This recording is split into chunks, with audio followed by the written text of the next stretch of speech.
Yes, please. What's going on, guys? Benji Boy here, and I'm back with the second episode of the Wooly Sports Cast. Today, I thought I'd do a preview of the matches in the Super Rugby this week, and we start off with the Crusaders against the Hurricanes. Now, I want to sort of go over sort of the teams and the matchups and give my prediction, sort of. And the Crusaders, Owen Franks is up against his brother Ben in the props and forwards, so that should be a very, very good matchup at scrum time. Colin Slade is at first five. They have tried Tom Taylor and also Tyler Blyndale, but they've got Colin Slade there. So is he going to be there permanently? He did have a go at fullback and he's been moved around quite a bit, so it'll be interesting to see how his performance is and see how he does. And Kieran Reid will win his 100th cap. He will lead the side out for his 100th game. He debuted in, I believe, 2008. 2008, which I think, don't quote me, I'm pretty sure. For the Hurricanes, Jack Lamb is starting on the open side flank, which it's good to see because he did go off with a suspected concussion last week against the Highlanders, but it's good to see he's recovered from that. And also Tim Bateman is starting in second five in the number 12 jersey after 6 weeks out with an injury. And my prediction for this game, I'm probably going to go Crusaders at home, 1-12, definitely. And now this next match is the Rebels at home to the Brumbies. And this traditionally has always been Brumbies' game because the Rebels are shit, and the Rebels are pretty shit. They're pretty horrible. It's a pretty horrible team, let's be honest. But for the Rebels, Jason Woodward returning after a week out with a bruised knee. Nick Starzaker, who he's signed with the club through 2015. So that's good for him. He returns after 2 weeks out with an ankle injury. And for the Brumbies, they had did they beat? Yes, I'm pretty sure they had a good win over the Waratahs last week. I can't remember. I should know this, but I can't remember. I'm pretty sure they had a good win over the Waratahs. And Christian Liliafano will make his first appearance of 2014 off the bench. He has been recovering for 5 months after ankle surgery, so it'll be good to see him get back onto the park. Now Saturday, the first game is Blues against the Highlanders. This will be a bloody good game. Hopefully it'll be just as good as their previous matchup in week 1, where the Highlanders won because of an absolutely insane first half. They scored a lot of points and then they sort of fell off in the second half.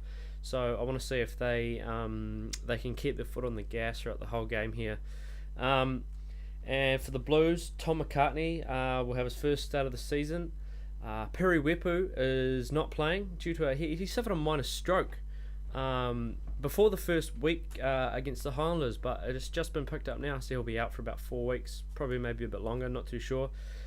And also Ma'anonu and Jerome Kano will start their first game of the season. Last week they came off the bench and they were crucial in the win against the Cheetahs. It's always nice having being able to bring 2 All Blacks into your side to help improve it. It's not the worst thing that could happen. And for the Highlanders, Malachi Fekitoa will face his old team in Auckland for the first time. Last season he wasn't too flash. The Blues let him go.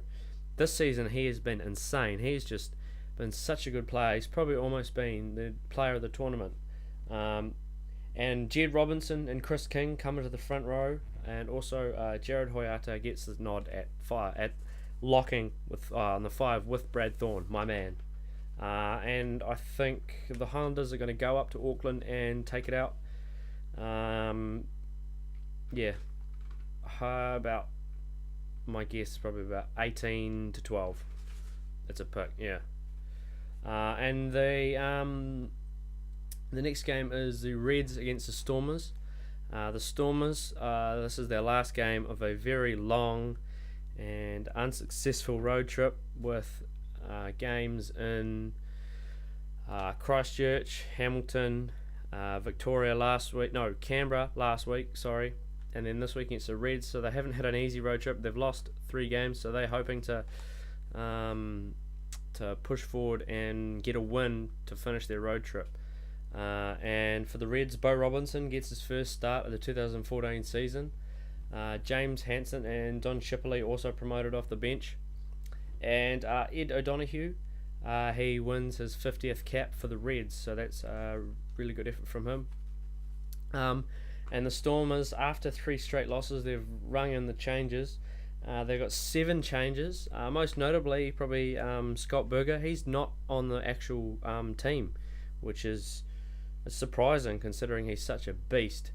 And Yuan de Jong is back starting via the bench last week, and Yuri van Vuren, I think that's how you say it, he makes his debut start after coming off the bench last week against the Brumbies. I think the Stormers are going to win this game due to the Reds' fact they had to travel back from South Africa, and coming from South Africa to Australia is a lot harder to recover, get used to time-wise, overcoming jet lag. So I'm going to pick the Stormers 28 points to 16 there. And then probably almost the match of the round, the Bulls taking on the Chiefs at Loftus Versfeld. With the Chiefs coming off a disappointing loss last week against the Force, they've made 8 changes, and also 18-year-old Anton Leonard Brown will make his Super Rugby debut off the wing, on the wing. So he's 18, which is pretty incredible to be starting a Super Rugby match, just having this being his first year out of school. And now the Bulls, Undungani returns to the starting lineup for Sampi Mastri, who drops out of the matchday side completely. And Victor Matfield retains the captaincy for another week. He got given it last week, and he relished the role when they beat the Sharks last week. So hopefully Chiefs can come out on top. I'm a Chiefs man. And I predict the score 36-31 to the Chiefs. Now the final game of the the last game of the round, Sharks against the Waratahs. Oh, get it right. And for the Sharks, Mvovo moves into the lineup, and one of the many changes to the side. Undungani, is it 2 Undunganis? He regains his starting spot, and the loss of Patrick Lambie for the season, which is it's sad news for the Sharks.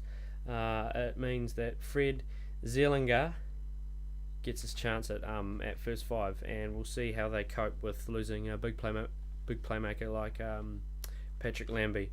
And the Waratahs, they've surprised pretty much everyone by making 5 changes to their side, even though they've been going really, really well. Captain last week, Dave Dennis, who played 8, will start on the blind side, and Wycliffe Palu will play his 100th match for the Waratahs, so that's a really good effort from him. I reckon the score will be probably 27-20, Sharks coming out on top. Now that's it for this episode of the Wally Sportscast. Like my Facebook, it's just Wally Sportscast. I do live score updates for the New Zealand games, sometimes the Australian games. It's hard because they're a bit later. And like the video, subscribe, and I will see you guys next time. Bye.